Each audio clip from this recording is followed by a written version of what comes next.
Bem, nós estamos aqui com o jornalista Paulo Macedo, né?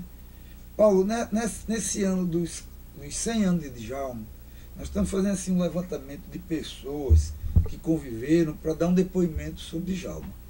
E nós estamos aqui com você, que é uma das pessoas que, de uma forma geral, mais conviveram assim intensamente com Djalma Maranhão, né? Sem dúvida nenhuma. Quer dizer, você teve contato com ele desde o ano de 1952. Conte como você travou o conhecimento com Djalma e como é que teve todo essa aproximação com esse prefeito Djalma Maranhão. Primeiramente, Roberto Monte, eu quero agradecer o seu convite para que eu possa dizer alguma coisa a respeito daquele que foi para mim o homem mais importante de minha vida. Como chefe, como amigo, como orientador, desde que eu era muito jovem, muito inexperiente em tudo na vida. Conheci Djalma Maranhão em Fortaleza, ele tinha ido para um evento e lá me pediram. Eu era um estudante muito ativo, um estudante que gostava de falar, gostava de discursar. Me convidaram para saudá-lo e eu saudei. Ele gostou da minha saudação e me convidou para vir trabalhar em Natal, no jornal dele, o jornal que ele mantinha, que era dele e de Café Filho. E eu passei a ser o revisor desse jornal, porque eu não era jornalista, eu não ainda tinha a ideia fixa de ser jornalista, embora que pensasse um pouco nisto. Já tinha um jeito, né? E ele então eu passei a ser, sob a orientação do diretor, do responsável pelo jornal, que era Oliveira Júnior, poeta, Oliveira Júnior, o pai de dois advogados, Paulo Oliveira, que atua aqui em Natal, e Guaraci Queiroz Oliveira. E então, em seguida, Djalma, que era suplente de deputado estadual, foi chamado a assumir a cadeira de deputado estadual. E foi nomeado pelo governador Dinarte Marins, prefeito da capital. Foi, portanto, o último prefeito nomeado e o primeiro eleito. Como assim? Ele foi nomeado, Dinarte Marins era governador, ficou muito triste e ficou indiferente a ele por ele ter deixado a prefeitura para voltar à Assembleia. Mas ele tinha um objetivo, que era conseguir a independência de Natal. Vamos nos ater agora ao primeiro mandato, de 56 a 58, ele, prefeito nomeado.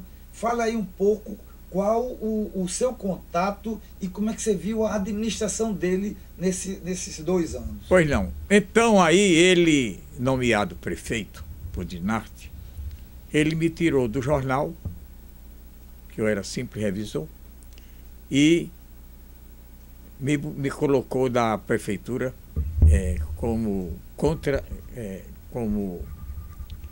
um cargo muito pequeno, um cargo de salário mínimo.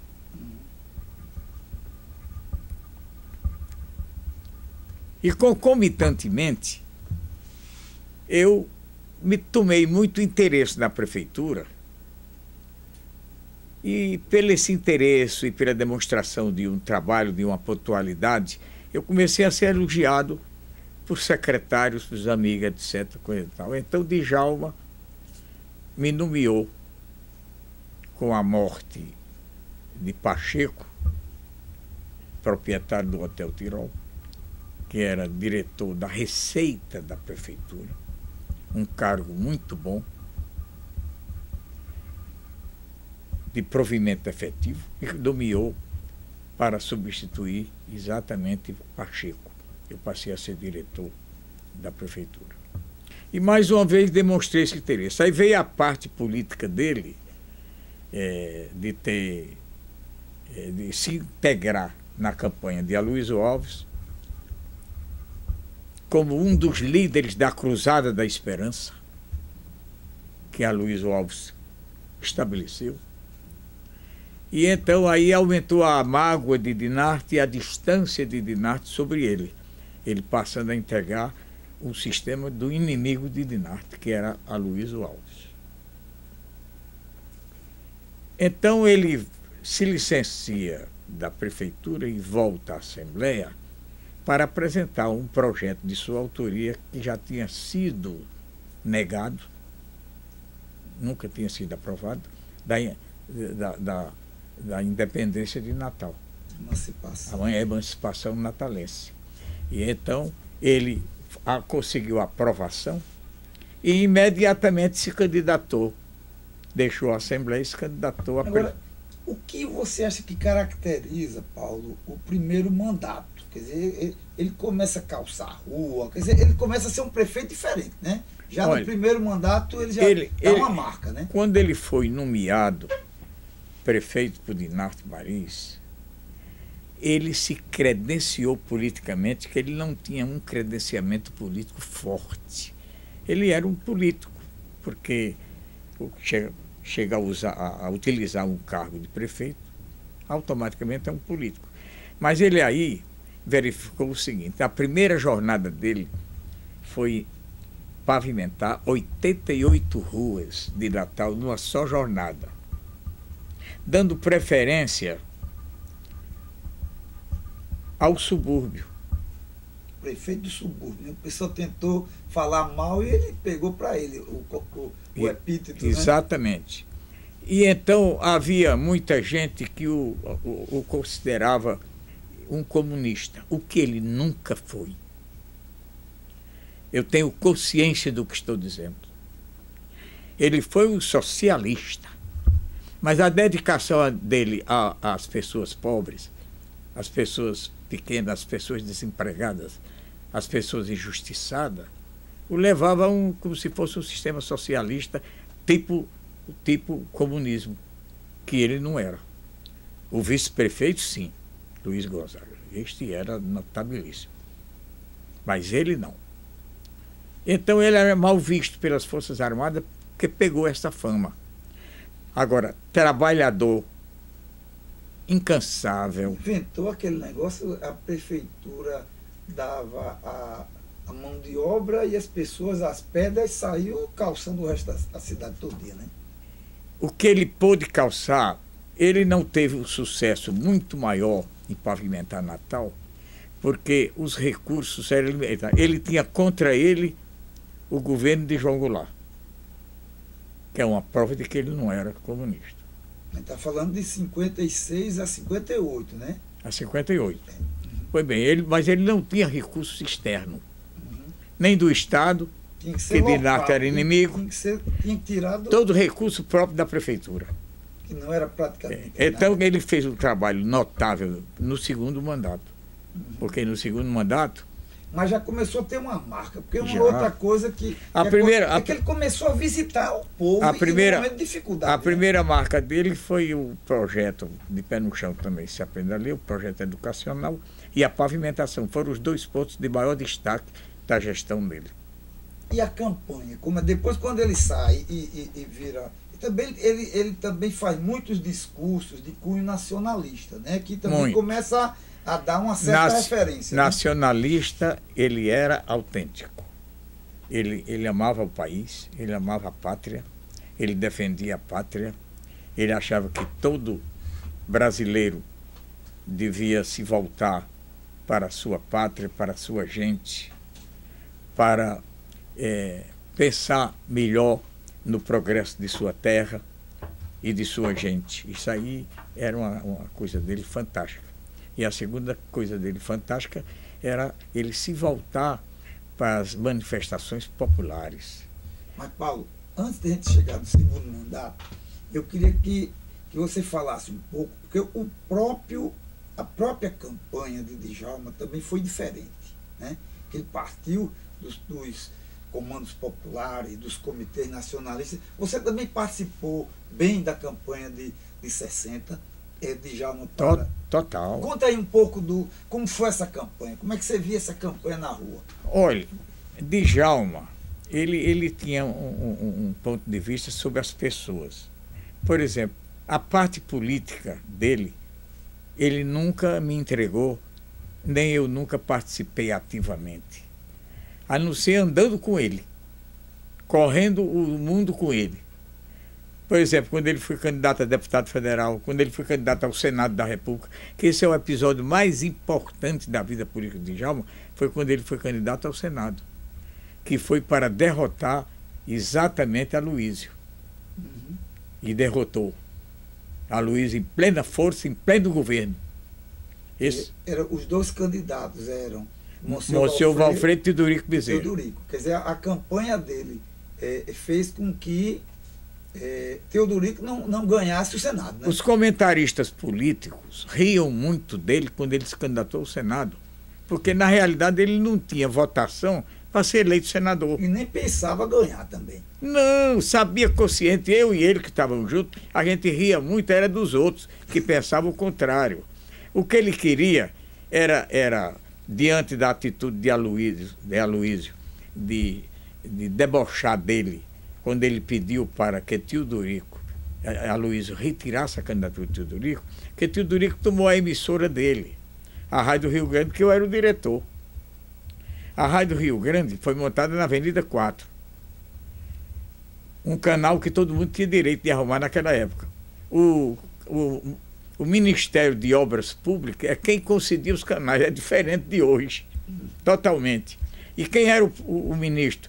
Era Amaral Peixoto, presidente nacional do PSD. Quem era presidente do PSD no Rio Grande do Norte? Teodorico Bezerra. Teodorico foi a ele e disse que Djalma não queria mais a rádio.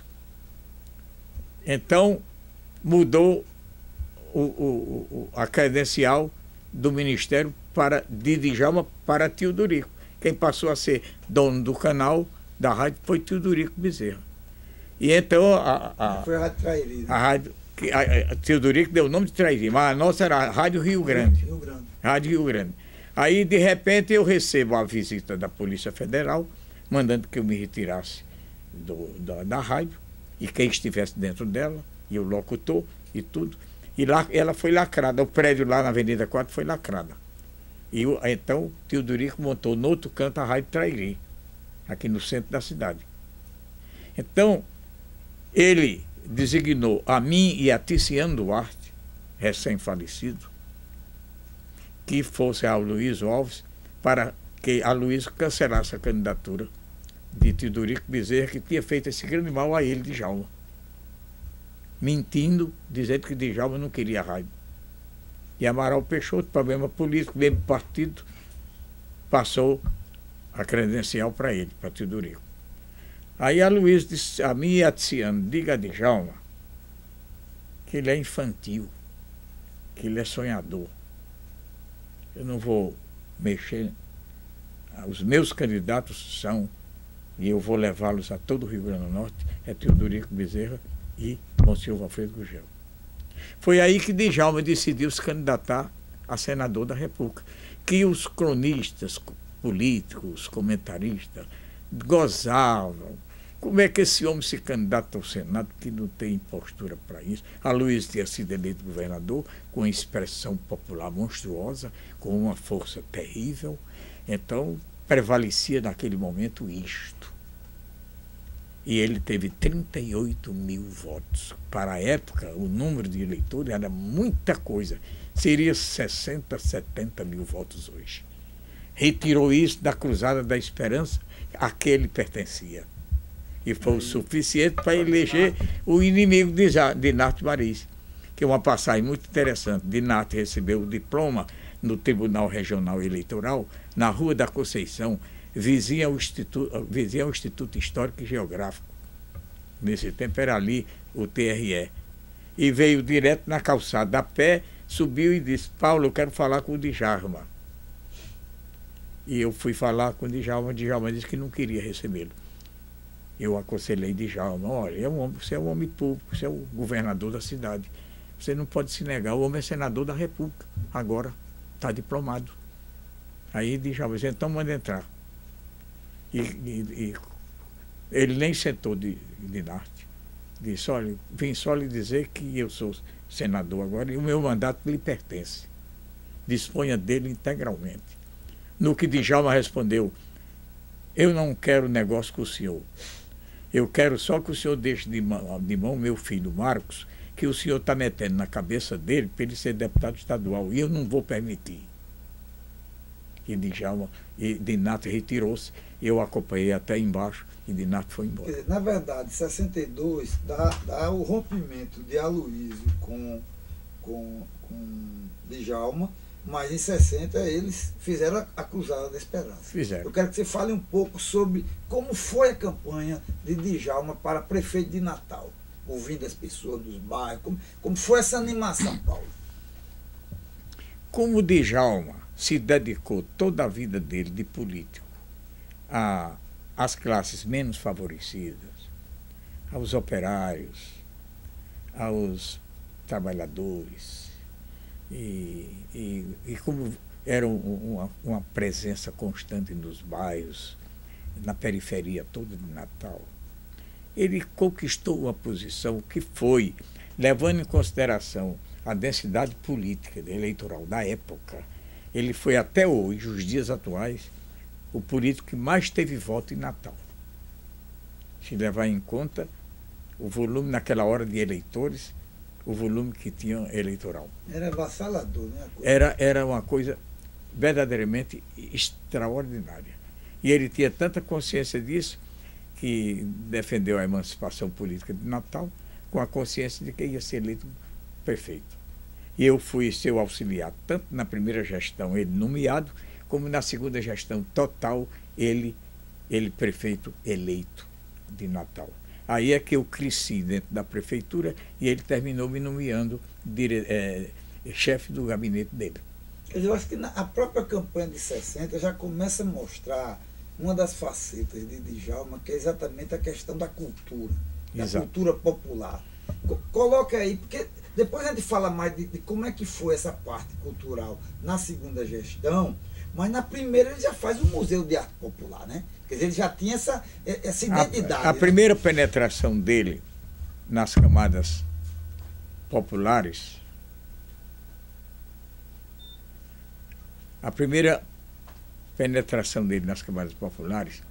era porque ele dava uma assistência social a essas populações dos bairros. Por exemplo, ele tinha convênio com 3 farmácias para fornecer remédio a quem chegava até a prefeitura e dizia que estava doente e precisava de um remédio.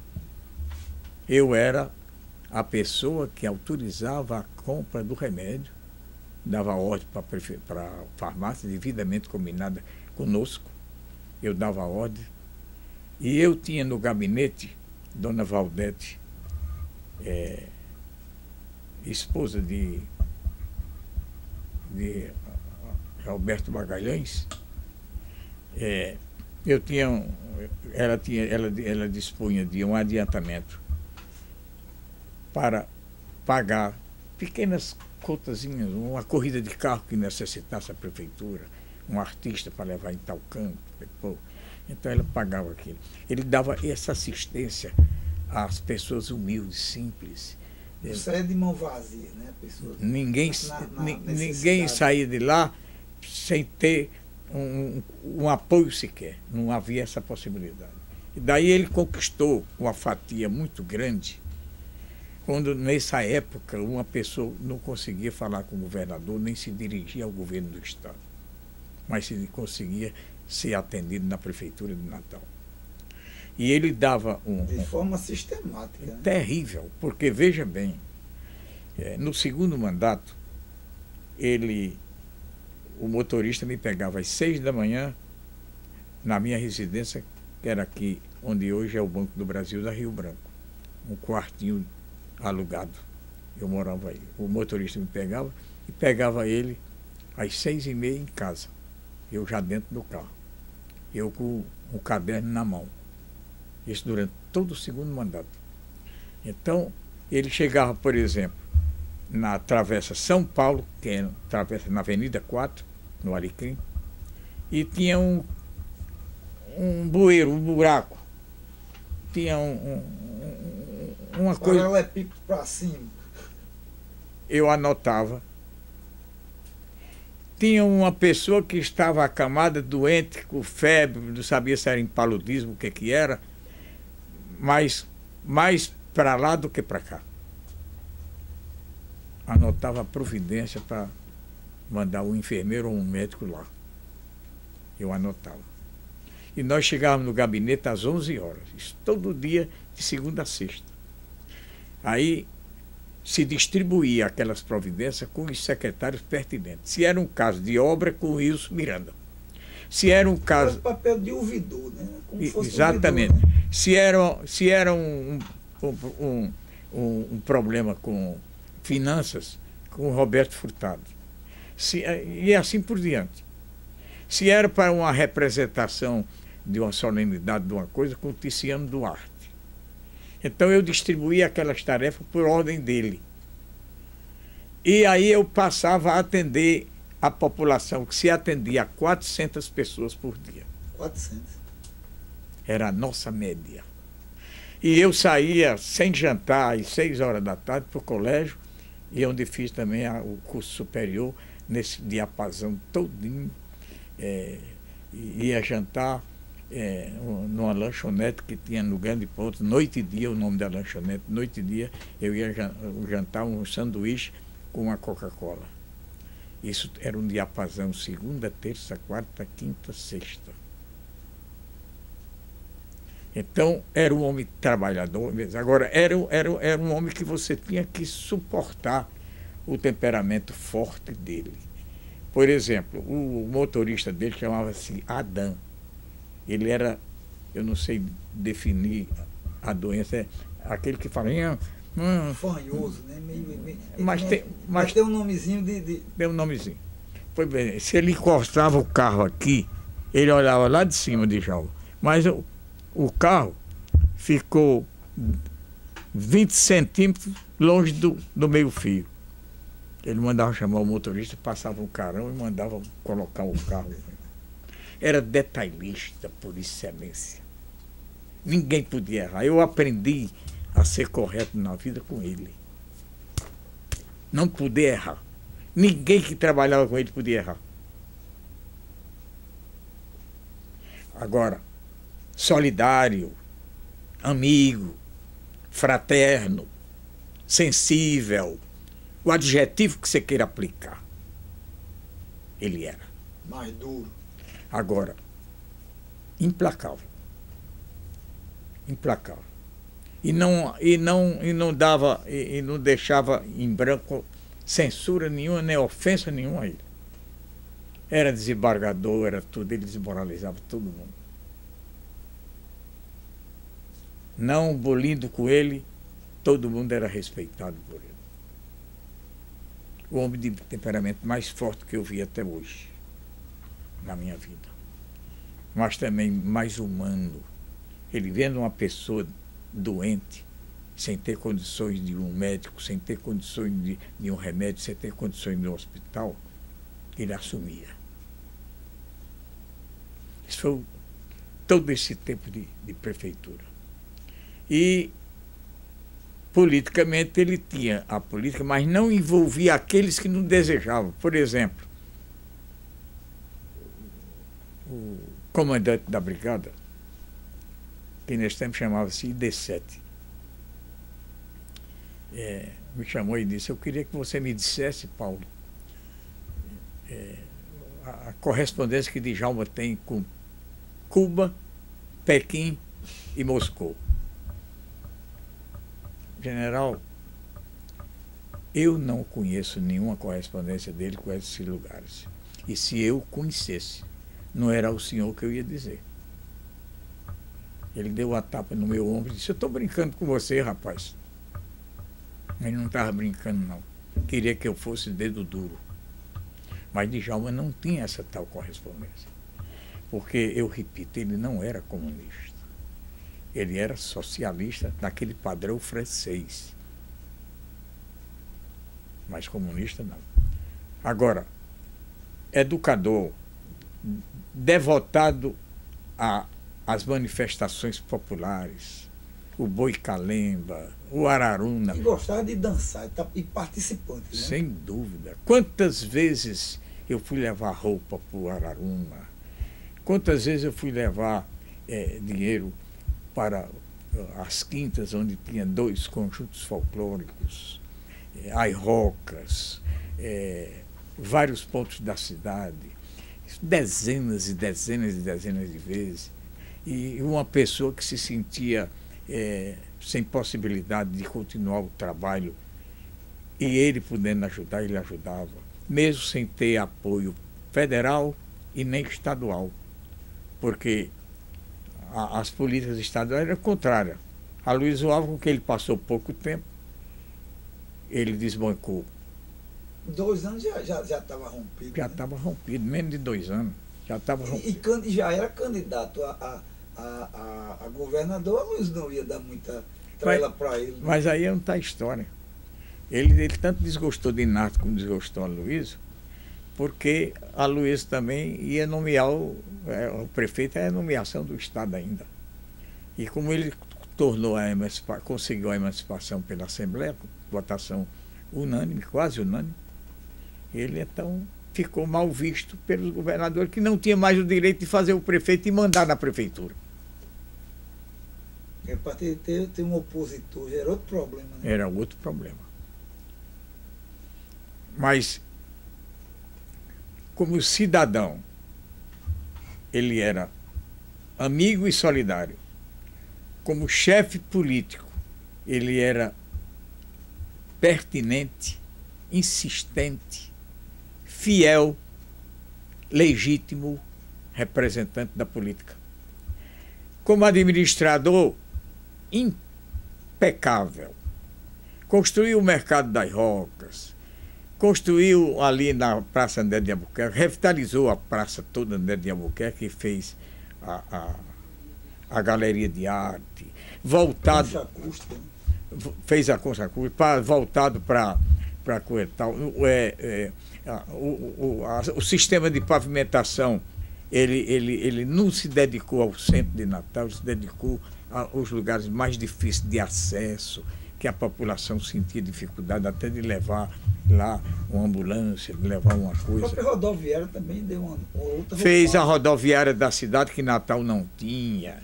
Então é um estado de futebol que pouca gente fala, né? Exatamente. Ele fez o número de obras simples, mas úteis, tanto de simplicidade como de utilidade que ele fez. É um elenco tão numeroso que você levaria aqui 2 dias para citar todos os cantos da cidade. E ele pessoalmente, Paulo, como era, digamos, Djalma, assim, no dia a dia, nos momentos que não estava cobrando, assim, como você passava, digamos, uma boa parte da manhã, todos os dias com ele? Toda. Como é que era ele, assim, no trato? Não, ele é uma pessoa muito agradável, desde que você não se chocasse nos princípios dele. Você se chocou. Tinha regra, né? Ele se chocou contra os princípios e as regras dele. Você tinha um inimigo feroz.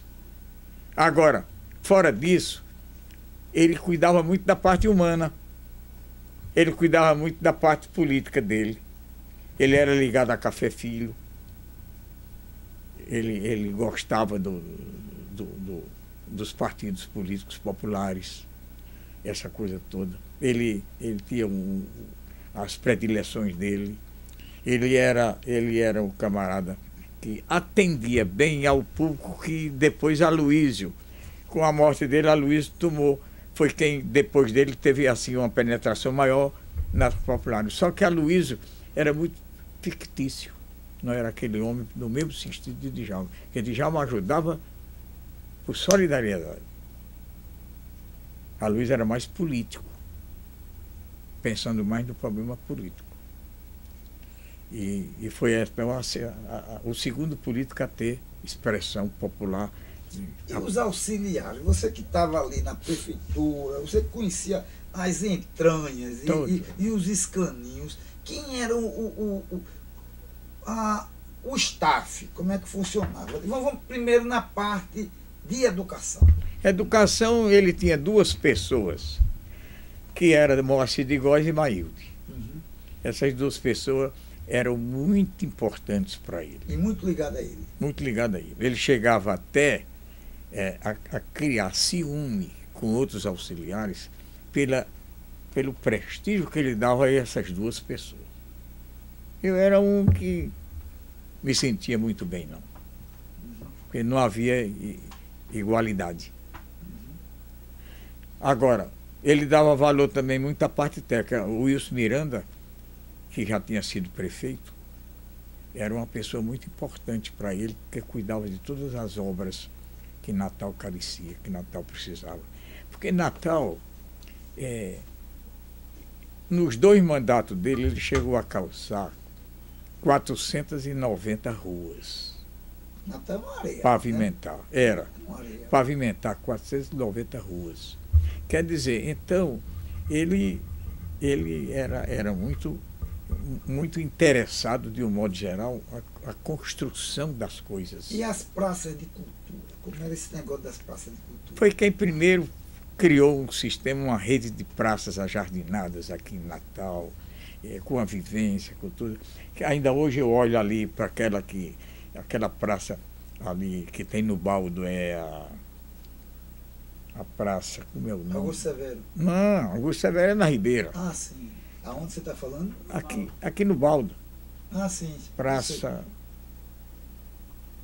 da Marinha, Tamandaré. Tamandaré. Praça Tamandaré. Ele criou aquela praça. Era um brinco você ver aquilo ali. Porque passa uma rua assim, passa uma rua assim, passa uma rua assim, passa uma rua assim. Quer dizer, ela só faltou colocar nela uma fonte luminosa. E nesse tempo não era uma coisa de destaque comunitário. Mas era uma praça bonitinha, cheia de flores, essa coisa. Hoje inteiramente abandonada. Você passa ali, eu fico pensando, meu Deus. Nem a Marinha cuidava. Eu já disse até ao Almirante, por que a Marinha não cuida dessa praça que tem o nome de Tamandaré, o patrono da Marinha? Quer dizer, então, ele fez muito. O Tirol, depois dele pavimentar as ruas de mais necessidade, Felipe Camarão, ali onde tem a Cidade da Esperança, que a Luiz aí deu muita vida ali, foi o governo de Aloysio por questão política. Mas aquele lugar ali, ele calçou tudo. Então, ele deu a Avenida 4, antes dele, não tinha um terço pavimentado da Avenida 4. A Avenida 4, quando ele terminou a gestão, toda ela... E muitas quadras de esporte, também dava muita vida. Mas, né? olha, quadra de esporte, as praças floridas e os conjuntos... E as escolas isoladas. Os conjuntos também, folclóricos, né? E a educação, foram os pilares básicos dele. Até hoje, nenhum prefeito chegou perto. E que tem recursos, que tem convênios, que tem tudo. Ele não tinha nada federal, nem nada estadual. Porque ele se abalroava com as políticas estaduais. E a campanha de pé no chão? Você acompanhou aquele negócio das escolas de feita palha? Só com recursos. Eu ia com ele. Para onde ele ia, eu ia, durante as 2 gestões. E ele era de acompanhar, de ficar dentro da coisa, né? Só que eu não era muito valorizado por certos auxiliares dele que tinham tarefas mais definidas do que eu. Eu era para ele dizer, Paulo, me consiga isto, eu ia conseguir. Paulo, vamos lá em tal canto. O Jipe Furamundo, eu corri, ele candidato a deputado federal e a senador, eu corri o estado todo com ele num Jipe. Eu fiz tratamento de rins depois das campanhas, por causa do Jipe, um Jipe muito duro.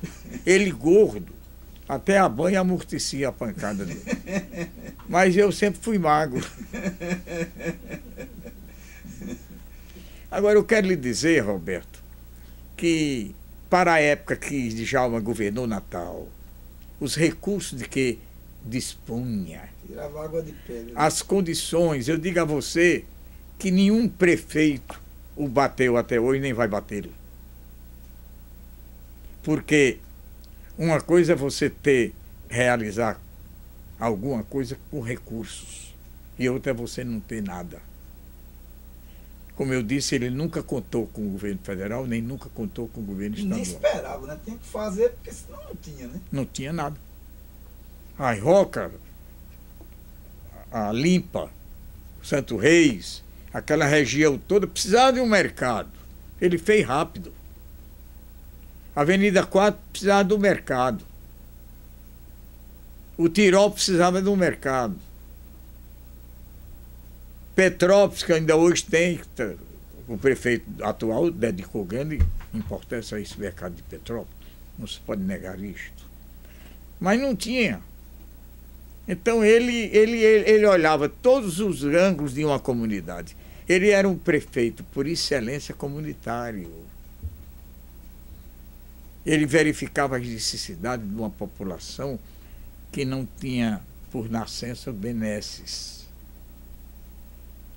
E nisso ele enxergava com uma lente muito grande, com uma visão muito perfeita, com uma disposição de solidariedade muito grande.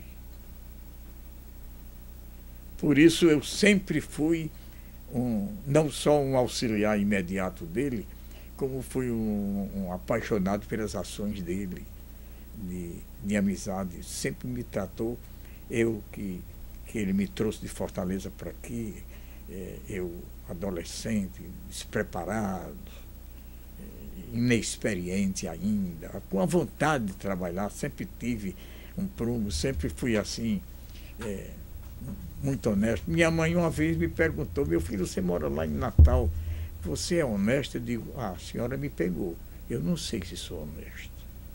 Por que você não sabe que é honesto?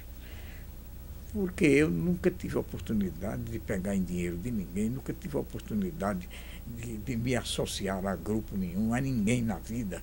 Quer dizer, sem ter uma oportunidade, é como o marido que tranca a mulher dentro de casa, não deixa ela trabalhar, nem deixa ela sair só. Então, ele nunca vai saber se essa mulher é honesta, se essa mulher é fiel.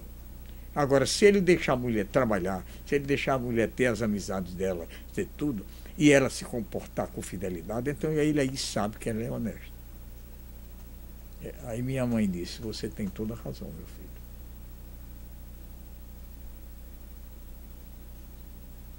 Por isso é que eu, no divórcio, deixei um apartamento que hoje vale seus 700 mil para ir, mulher, e moro de aluguel num quarto.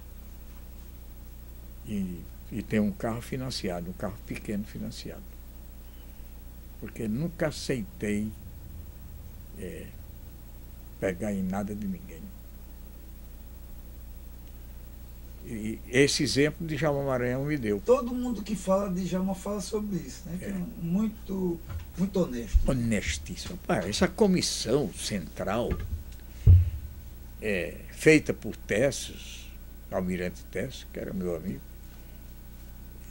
com gente, com técnicos federais, estaduais e municipais, para revirar a prefeitura durante 60 dias, de noite e de dia, não encontrar a diferença de 1 centavo, não encontrar algo duvidoso de R$1. Não precisa dizer mais nada sobre um homem desse. E que, analisado já ele preso em Fernando de Noronha, Castelo Branco pensando bem, numa lista dele com o governador de Sergipe, que foi solto também. Que não havia contra os dois nada de positivo, contrário, nada que diminuísse a dignidade de nenhum dos dois. E mandou ver a ordem expressa para...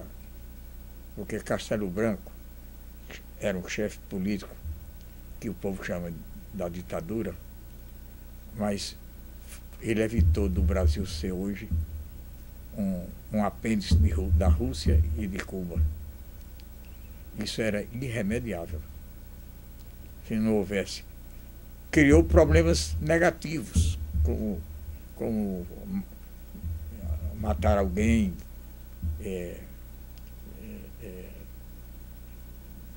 perseguir alguém, torturar alguém. Isso aí foi muito positivo, foi muito negativo da Revolução dos militares.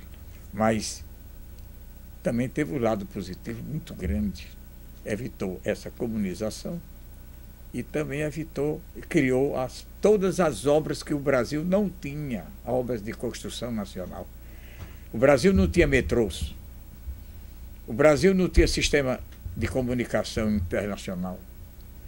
O Brasil não tinha estradas pavimentadas. Foram pavimentadas 180 mil quilômetros de estrada pavimentada. Paulo, depois de quando Djalma foi para o exílio, você chegou a vê-lo mais alguma vez? Você chegou a visitá-lo Fui lá no Uruguai? Como é que ano você foi para o Uruguai? Depois de 60, ele foi em 65, né? De 65 a 71, quando ele morreu. Eu fui no mesmo ano que ele foi preso. Então foi 65. Mas não quis voltar, porque eu vi nele um homem arrasado. Como é que você... Eu vi os olhos dele, ele olhou para mim e ficou assim olhando, a mão no meu ombro. E ele comprava galinha. Galinha, bom, galinha tem galo e tem galinha, né? Não, tem frango, né? Polho. Ele comprava no interior e vendia para os mercados. Isso no Uruguai? No Uruguai. E que era o sustento dele. Ele se alimentava bem e tudo mais. Ele tinha um defeito muito grande, que eu mesmo dei muitas vezes eu bati nessa tecla, mas cansei porque ele não gostava. Ele almoçava e após o almoço ele tomava 3 sorrisal. Isso era indiscutível todos os dias. O sorrisal tem AS em quantidade elevada. Tudo no mesmo copo? No mesmo copo. 3 pastilhas daquela. Porque ele comia bem. E vinha trabalhar. Então, eu dizia que ele ia se arrepender. Como se arrependeu? Ele teve um colapso cardíaco às 4 da manhã. E fulminante. Foi o acúmulo de AS que tem no sorrisal. E a tristeza dele, assim, olhando para mim, eu não suportei, comecei a chorar. Chorei bastante. Foi o pai que eu conheci. Meu pai morreu, eu tinha 12 anos. Meu pai foi buscar a mãe dele em Beirute e uma bomba caiu no quarteirão, matou todo mundo às 2 da manhã. Nem voltou meu pai, nem minha avó, nem nada. E então, ele foi um verdadeiro pai. Me deu, quando me emprestava, quando eu precisava mesmo para fazer um lanche, ele me emprestava R$10, R$5, que tinha outro nome, cruzeiro, não sei o quê, eu não me lembro do nome. Que a minha cabeça, eu conheço tanta gente, eu conheço 62 nações, eu ando muito lançando automóvel, tem muita coisa, eu não posso dizer tudo com precisão na vida das pessoas.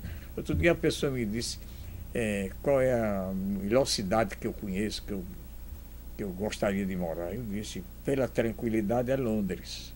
E também pela vida mais barata do mundo. Porque você compra uma bicicleta em Londres por 10 libras esterlinas, que equivale 10 vezes 5, 50, né? Que vale R$50. Não, 8. R$ 8. 10 vezes 8, 80, né? Vale R$ 80. E essa mesma bicicleta na França seria em moeda nossa R$ 300. País vizinho.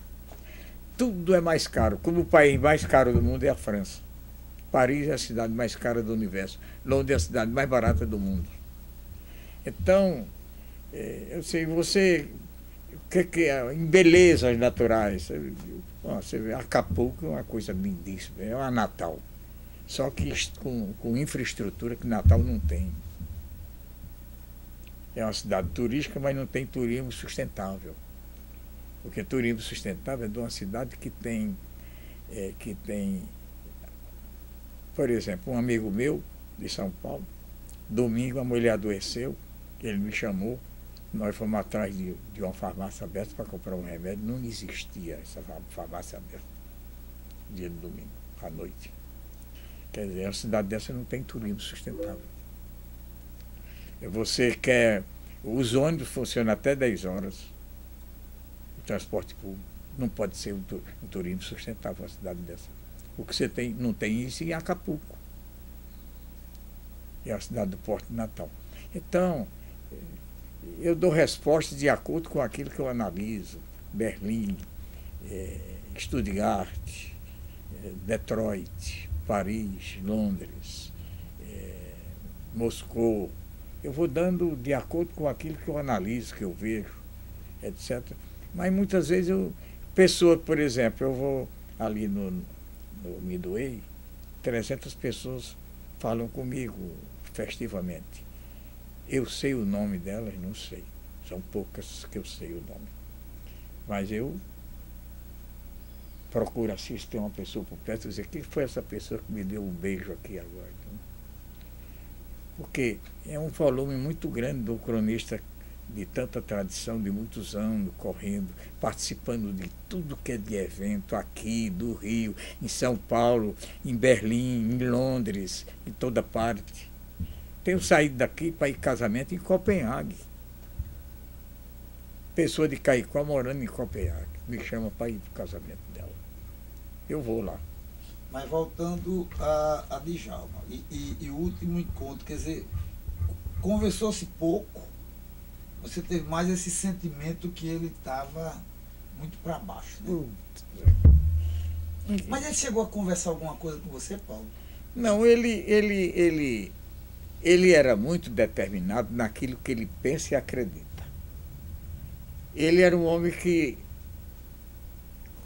honesto, leal, solidário, fraterno, mas um homem muito duro para quem cruzasse o caminho dele. E um auxiliar, sabendo disso, nunca pode entrar em detalhe dos pontos de vista dele. Então, você me faz uma pergunta que é difícil eu responder por isso, porque eu respeitava muito os pontos de vista dele, como ele respeitava o meu. Por exemplo, os comunistas odeiam Rotary. Eu sou líder de Rotary Club. E então, muitos desses metiam na cabeça dele, você tem que disciplinar Paulo. Paulo é um indisciplinado. Porque não admitia eu ser religioso, católico, eu ser rotariano, essa coisa toda. Quer dizer, então, ele me respeitava e eu respeitava muito os pontos de vista dele. Ele era um homem para brigar com um volante de 20 policiais. Tentasse prender ele.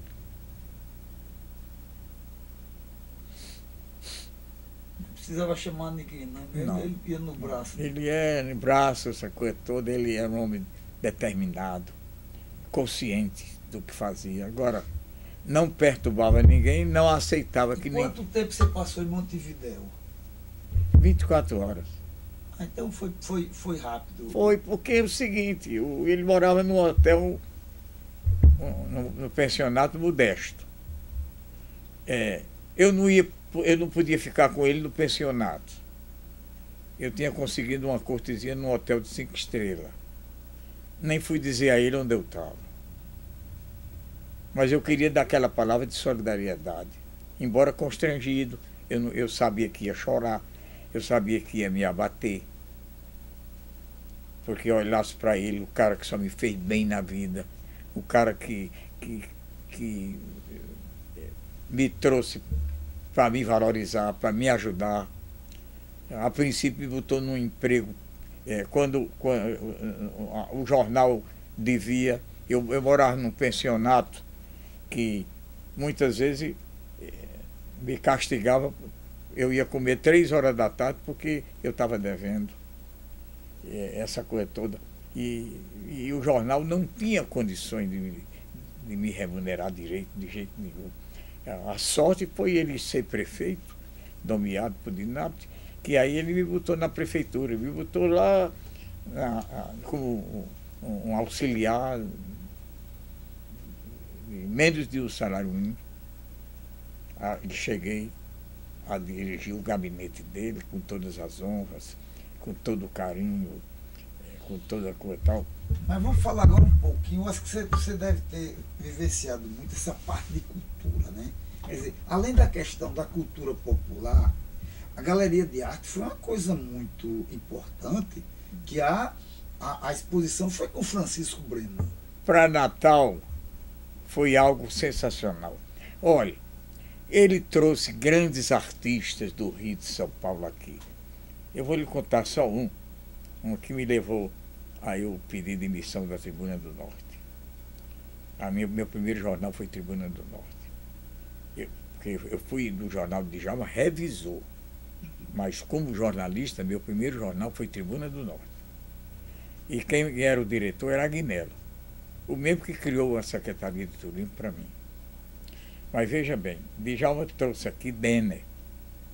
Denner era um gay famoso e eu levei Djalma para visitar Denner lá num pensionato que tinha ali naquele bairro perto da Via Costeira, como é o nome? Não, Areia Preta. Areia Preta. Um pensionato que eu botei ele lá. Levei Djalma. Até quando nós chegamos, o Denner estava de bob. Sabe que as mulheres botam, não? Estava de bob e estava de saia transparente. Aí eu tive medo de uma reação de Djalma, mas ele não teve a reação. Agnello Alves fez um editorial na Tribuna esculhambando com a prefeitura que gastava dinheiro com coisas desse tipo de Denner. E eu era o colunista da Tribuna, né? Aí eu me senti, como a promoção foi coordenada por mim, idealizada por mim, e Djalma aceitava as minhas coisas e tudo mais, eu fiquei muito ofendido e pedi demissão e fui para o Diário de Natal, onde passei 42 anos, até fechar as portas. E o baile da cidade? Porque o baile da cidade foi um grande acontecimento, né? Porque desde o cartaz que foi feito pela... Mas a maior obra dele que repercutiu assim, do ponto de vista artístico, a maior obra dele foi com o Araruna, que foi apresentava 14 danças semi-desconhecidas, danças utilizadas no passado pelos moradores da beira-mar, essa coisa toda. Então, a dedicação dele foi muito grande para o Araruna. E do ponto de vista de obra, a maior repercussão que teve no mundo, que repercutiu sobre a pobreza, que foi o mercado da Irroca. Mas o Palácio dos Esportes foi assim, a cidade foi um presente inestimável, indescritível. Eu estava olhando na tribuna do ano, eu olhei todas as propagandas que saíram na tribuna dos anos 60, sobre a questão do primeiro baile da cidade, que foi um grande acontecimento. Você deve ter acompanhado aquilo muito bem, né, Paulo? Porque vinha um voo com gente de fora, era Clóvis Bornai, Evandro Castro Lima, né? Conta aí pra gente como é que foi essa confusão no Palácio. É aquela história, é como hoje você trazer Roberto Carlos. Eles eram artistas de maior renome na hora. E eles mesmo é que procuravam, o contrário de Roberto Carlos, que você quer adula para ele vir, mesmo pagando um cachê de 400 mil reais. Eles procuravam as cidades para divulgar, porque não havia a rede de televisão comum como tem hoje, que você acompanha as novelas, você conhece todas as artistas. Como eu chego no interior e tem uma procissão atrás de mim, quem sou eu? Nada. Mas só porque me vê na televisão. Eu fui agora a Equador receber o título de cidadão. Do hotel, da pousadazinha onde eu estava para a Câmara Municipal, eu fui acompanhado por 40 pessoas. Aí eu nem me assusto mais, porque eu já estou acostumado a ir ao interior, porque o Rio Grande do Norte tem 167 cidades. Eu já recebi o título de cidadão de 158. É porque o Estado todo nunca nenhum senador, nenhum governador, nem ex-governador tem o direito de dizer isto.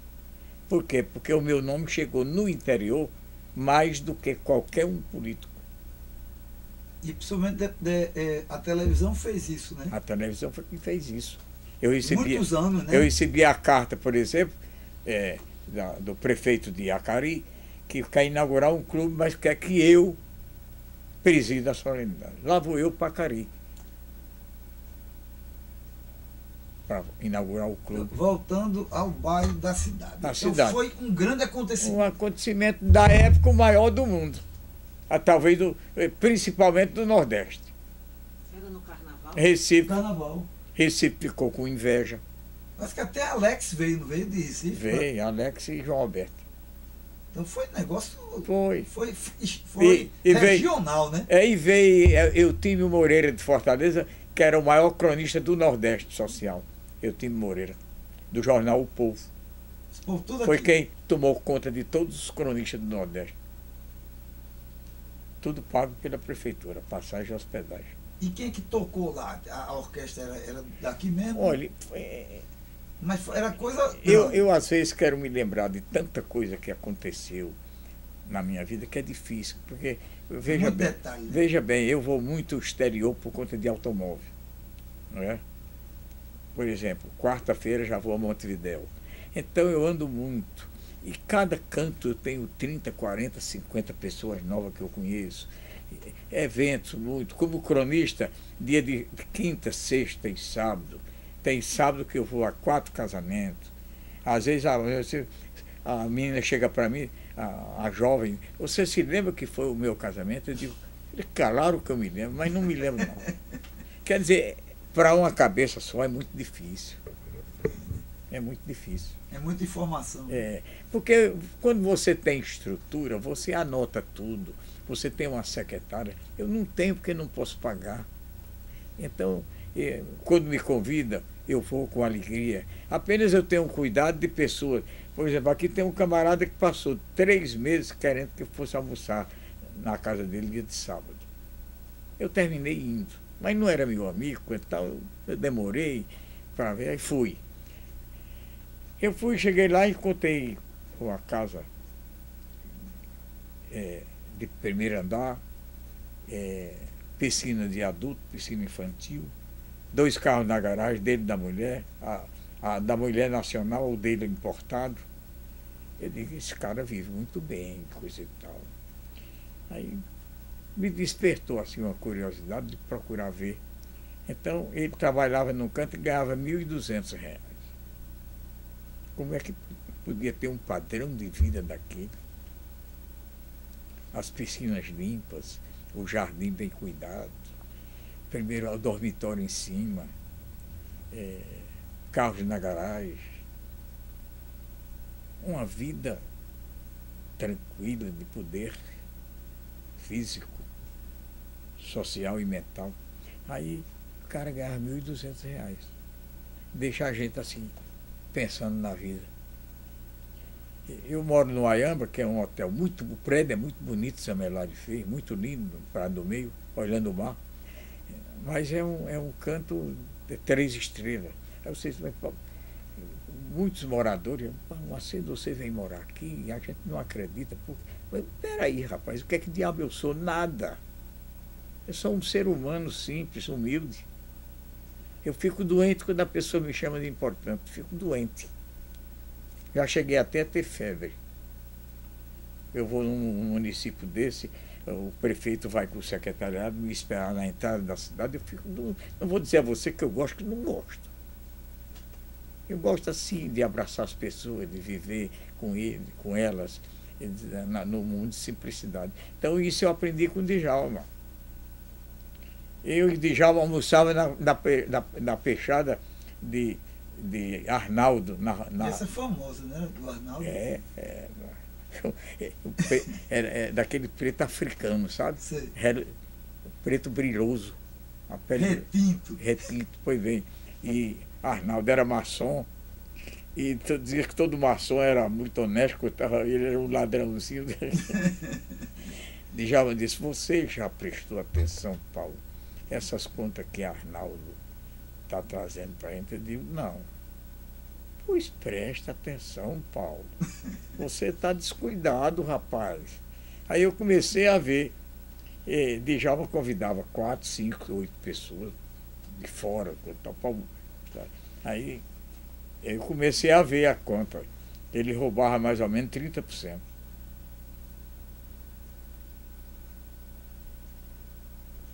Aí eu tive que dizer a Djalma. Djalma gostava das coisas direitas, corretas. Aquilo que eu disse no começo, um homem honesto, simples, solidário, voltado para o bem comum, com características intrínsecas de alma para beneficiar os necessitados. Quer dizer, uma série de adjetivos que você possa adotar num homem que hoje você não tem. Os políticos são mentirosos, são isso, aquilo, outro. Você vê, o Estado, no problema de 42 cidades estão sem água. Você não vê uma comissão, 8 deputados federais, 3 senadores. Se preocupando, né? Juntos, para dizer, vamos encontrar a solução para isso. Onde é que cabe aquilo que bota... Não, fazer o poço, né? Poço tubular. Não, você não vê nada disso agora. Você sabe que a conversa de Cortez Pereira é que tem muita água subterrânea ali, em tudo que é lugar, né? Nunca ninguém fala disso. Não. Né? Aí você diz, onde está Felipe Maia? Está em Londres. Onde é que está o filho de Robson, que casou, que se juntou com a filha de Silvio Santos, que se encantou com ele? Um cara que só transmite tristeza. A gente conversando com ele, você já viu a cara dele no jornal? Mas a filha de Silvio Santos se apaixonou. Ela é a cabeça. Silvio está com 88 anos. Já está esquecido. Já está tudo. Então, o herdeiro é filho de Silvio Santos, né? Um patrimônio monstruoso de bilhões. Essa menina é quem vai gerir. Mulher de Fábio. Quer dizer, você pergunta onde está Fábio? Está na Europa. É um novinho que entrou agora de Mossoró, filho da família Rosado. Como é o nome dele? Não sei o Júnior, né? Uhum. Não é? O prefeito? Não, o deputado federal. Que é filho de um que era deputado, que não pôde ser mais candidato. Betinho II. Betinho II. Onde está Betinho II? Diz, rapaz, está em como é a capital da Polônia? Viena? Não. Áustria. Áustria que é Viena. Uhum. A capital da Polônia é Deu branco. Varsóvia, não, como é? Varsóvia. Varsóvia. Está em Varsóvia. Foi fazer uma pesquisa. Quer dizer, Ninguém se preocupa com não, com a terra comum, o sofrimento dos camponeses, o gado morrendo. Você não vê, é carnaval. Você não vê político brincando carnaval aqui em Natal. Tô tudo em Miami. Né? É. Eu começo em dezembro a escrever. Eu já escrevi 32 livros, mas nada comigo. Mas as memórias eu vou começar em dezembro, vou escrever 10 livros seguidos de memória. Eu conto, por exemplo, histórias mais curiosas do mundo que aconteceram comigo e com o Natal. O prefeito de Mossoró, Raimundo Soares, telefonou para Djalma Maranhão, pedindo para Djalma ir lá levando o Raimundo. Aí Djalma me chama. Paulo, o Raimundo era Severino Galvão, pai do cantor que tem aí. Babau. Um cantor que é gay. Ele canta de saia. Ah, é? E de babado. É? É, um tal de Isaac Galvão. Não é parente não aquele. Não é filho de Severino? É não. É não, né? É não. Eu pensei que era, mas bom. Então o Severino Galvão era o Raimundo. Aí Djalma disse, Paulo, eu não posso ir. Você vai me representar lá em Mossoró e leve o Raimundo com os 2 ministros. Que cada rei tem um negócio de 2 ministros. Aí eu levei. Nesse tempo a Pané fazia o voo Recife, Natal, Mossoró, Fortaleza. Fomos na Pané. Aviãozinho pequeno, Douglas. Quando descemos no aeroporto, o Raimundo foi preso com os 2 ministros. Aí eu, meu Deus, e agora? Alegaram o quê? Prisão. Você vai já saber. Aí eu fiquei agoniado, me lembrei do amigo que eu tinha em Mossoró, Paulo Gutenberg, dono da rádio difusora de Mossoró. Até a frequência eu decorei. 1170 kHz. Aí eu telefonei. Paulo Macedo, você está em Mossoró? Rapaz, eu estou aqui no aeroporto, estou contrariado. O prefeito de Natal me pediu para representá-lo aqui, a pedido do prefeito de Mossoró, que é a abertura do carnaval, e eu trouxe o Raimundo. O Raimundo acaba de ser preso. E eu queria, aí Paulo Gutenberg veio imediatamente, pegou o carro dele, veio, coitado, para saber de tudo, essa coisa.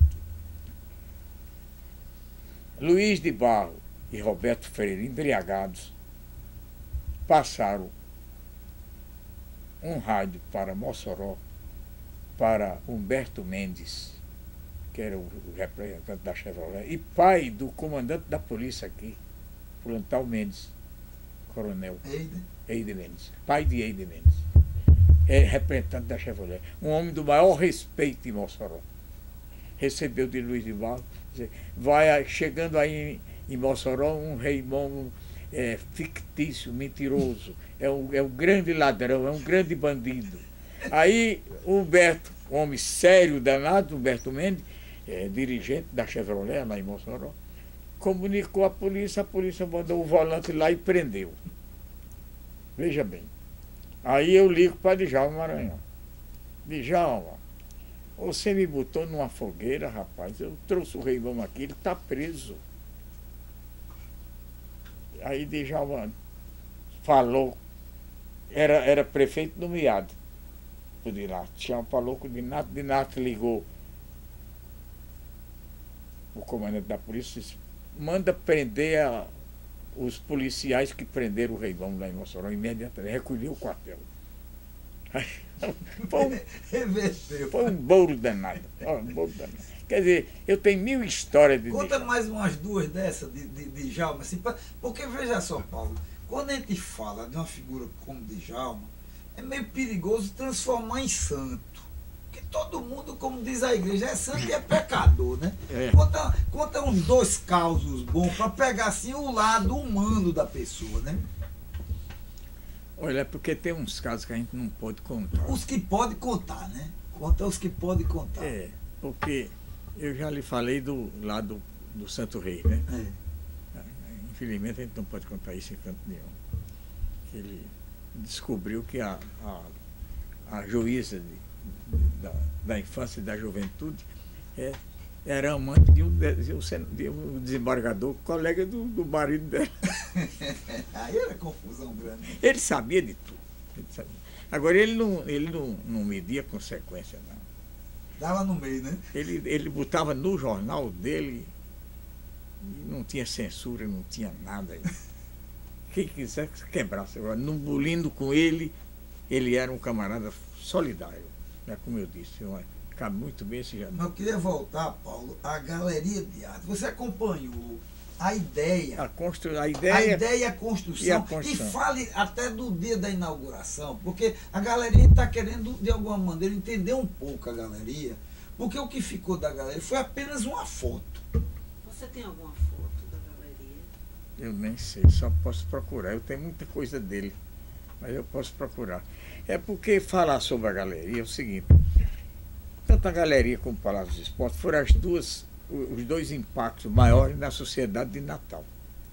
Porque, para a época, eram duas coisas verdadeiramente impossíveis. Os donos de livraria, o primeiro que veio a mim foi Walter Pereira.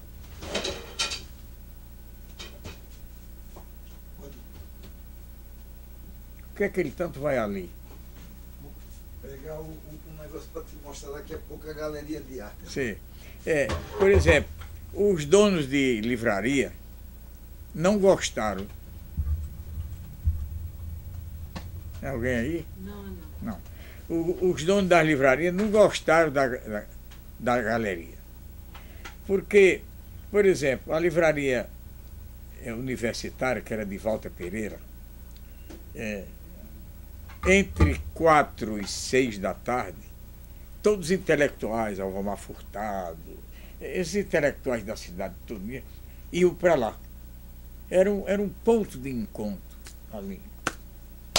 Então, com a galeria, esses intelectuais passaram a ir para lá visitar a galeria, até com a grande novidade.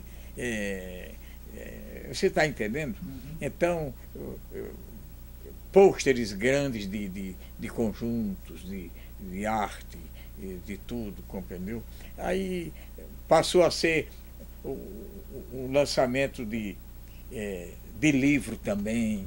Quer dizer, tudo isso. Uma concorrência. E foi um coisa tal. Como era um negócio ligado diretamente à educação, a Moacir de Góes e a Maílde, quer dizer, eu não penetrava, porque eles também nunca me viram com muita simpatia. Não tinha nada contra mim e nem nada, porque eu nunca dei motivo a ninguém por nada. Mas não tinha simpatia. Então, na hora que eu começasse a me meter, agora foi a inauguração com o Djalma, frequentei algumas vezes, porque amigos meus iam perguntar: Paulo, a gente pode ir lá? É aberto, rapaz, ao público. Não tem segredo, não. Não precisa ingresso, não. Quer dizer, mas não tinha aquela. Eu não era um observador daquela obra. Já o Palácio dos Esportes, não. Porque aí o controle, a sessão para qualquer coisa era dada por mim. Para a pessoa fazer eventos lá, concurso de Miss Rio Grande do Norte foram feitos vários lá. Foi até o caso da filha do Dr. Armênio Brito, que era dentista, Madalena Jacome, que saltou da passarela, né, para satisfazer o namorado, e ele combinou: quando você for, eu não quero que você seja candidata a nada. Ela disse: olha, eu já me comprometi com o Paulo Macedo, eu já. Ela apresentou o Jiqui Country Club. O Jiqui me deu um guarda-roupa de 1 ano. Eu não posso deixar de. Agora eu vou combinar com você o seguinte. Aí ela disse: você dá um tiro na sua perna e nessa hora eu salto da passarela, sou desclassificada. Pronto, usou mais nisso. Eu vi isso mesmo. Ele deu o tiro, correu todo mundo. O cara deu um tiro. Deu, ele consultou um médico. O médico marcou o canto do tiro. Revólver 38. Louco, né? Meu querido, foi uma noite de. Natal comentou isso durante 20 dias sem parar. Até os jornais de Recife e Fortaleza deram isso. E nem casou com ela nem nada, ela casou com um cara da universidade. Ele, Mas não desse tem, é um doido. ele tem temperamento muito forte. Veio a mim e disse, você não pode candidatar. Eu digo, você vai dizer isso à sua namorada, a mim não. Eu não entendo nada com a sua vida nem com a dela. Agora eu convidei para ela ser Miss, ela aceitou. Eu convidei um clube para patrocinar e o clube patrocinou. E gastou muito com ela. Roupa esportiva, roupa de rigor, roupa de tudo. Maiô, tudo pago pelo GQ. É.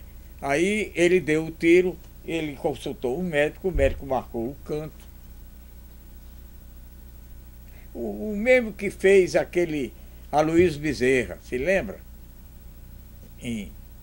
Como é o nome daquela cidade ali? Perto de Bom Jesus, como é o nome dela? Também foi negócio de tiro, foi? Pô, ele na entrada da rua, ele dependia desse município, eu digo já o nome do município, ali perto de Bom Jesus. Ele dependia da votação para ele ser eleito deputado. Mas política adora esse negócio de fazer um teatrinho, né? Exatamente. Ele combinou, ele foi acompanhado do médico, o médico foi quem deu o tiro nele na entrada da cidade, do canto que não podia correr perigo de nada, e o próprio médico fez o curativo. Ele entrou o dia de feira na cidade, ele entrou com uma grande vítima. E a polícia atrás do bandido que deu tiro nele, nem quem deu tiro nele foi o médico dele. Mas, Paulo, ó, tem uma história, isso aí sai um pouco dessa conversa toda. Em 71, eu era estudante do 7 de setembro. E você, em frente à minha casa. E você deu uma palestra lá, que até hoje eu cito, que você contou, você estava falando sobre a questão do turismo, e você falando do descaso do turismo do Rio Grande do Norte, e você citou a questão da coluna capitolina, que estava lá para as bandas da Ribeira, e que o pessoal estava amolando a faca. Tá, tiraram um pedaço dela. Me conta de novo essa mas não era na Ribeira, não. Era naquela praça João Tiburcio, sabe onde é? Sei, mas então quer dizer, não era Tem na a Rua Ribeira. da Laranjeira. Sei, mas tinha isso. Que é o mesmo. seguinte, a coluna capitolina, Mussolini era o ditador da Itália.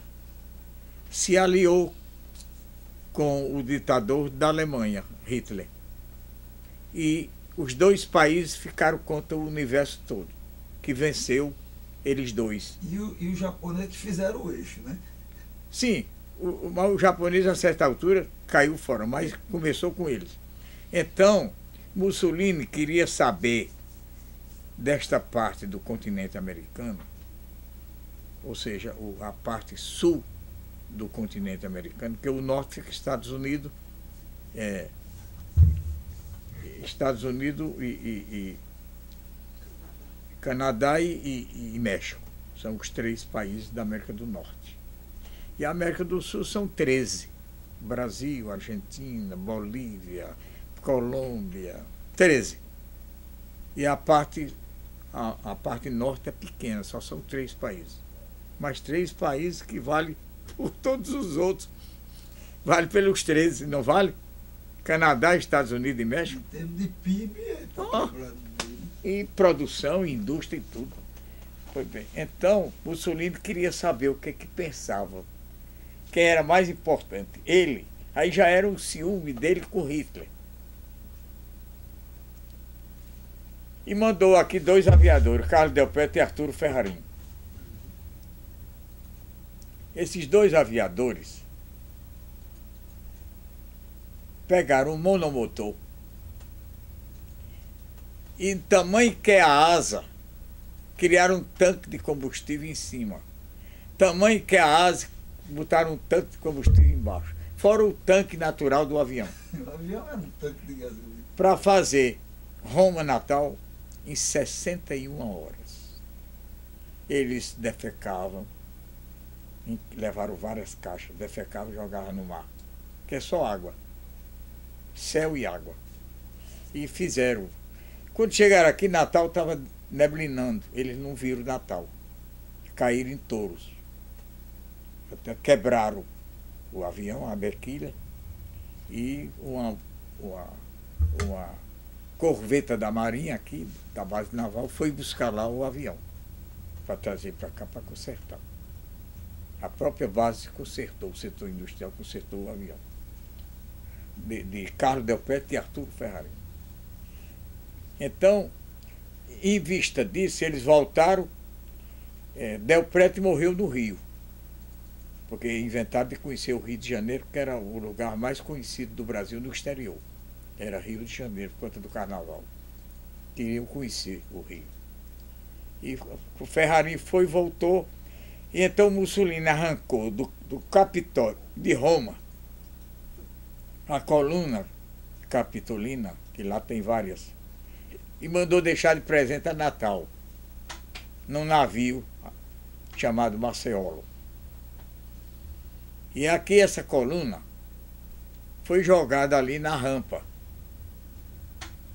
Mas alguém trouxe ela para a Praça João Tiburcio, que é onde tem ali a Rua das Laranjeiras. E tem até uma delegacia de polícia. Uhum. Veio o inverno, nasceu o mato, cobriu a coluna. Aí eu sou nomeado primeiro secretário de Turismo de Natal. E um morador da Rua da Laranjeira me comunicou. Disse, olha, tem uma coisa preciosa aí debaixo desse mato. Estava debaixo do mato. Tava. Aí eu fui lá, mandei limpar o mato, tudo, peguei a coluna, botei na ribeira. Botei ali na praça aqui do Baldo, a Praça João Tiburcio. A praça, nome de um maestro, que eu não me lembro o nome agora. Foi bem. Então, essa coluna passou a ser uma coisa preciosa, porque foi arrancada do Coliseu de Roma. A história da humanidade estava lá. Os Césares passaram por ali, né? Tudo, segundo mundo, segunda cidade, terceira cidade do mundo a governar o mundo. Terceira cidade a governar o mundo. Que primeiro foram os hebreus, depois os etruscos, depois os romanos. Então, Roma, o Coliseu, um negócio construído em 1200 e tanto. 1100 e tanto ou 1200 e tanto. Quer dizer, então, eu fui tido na época como um herói de pegar essa coluna, revitalizá-la.